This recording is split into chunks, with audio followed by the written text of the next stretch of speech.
नमस्कार. आज आपण मटर पनीरची भाजी बनवत आहोत. तर मी छान अशी कढई गरम करून घेतली आहे. त्यामध्ये तेल घालून जिरेची फोडणी घातलेली आहे. जिरे छान तडतडले की आपण आता त्यामध्ये वाटण तयार करून घेतलेलं आहे. हे मी त्यामध्ये कांदा, लसूण, टोमॅटो छान असं पेस्ट करून घेतलेलं आहे त्याची.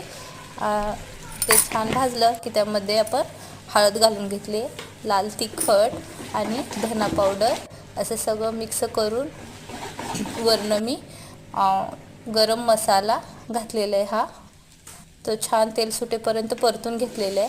आता ह्याच्यामध्ये हिरवे मटर घालून छान असं परतून घ्यायचं आहे आपल्याला. छान असं भाजलं की त्यामध्ये चवीपुरतं मीठ घालून पाणी घातलेलं आहे. हे 10-15 मिनिट छान असं शिजू द्यायचे. वरून कोथिंबीर घालायचे.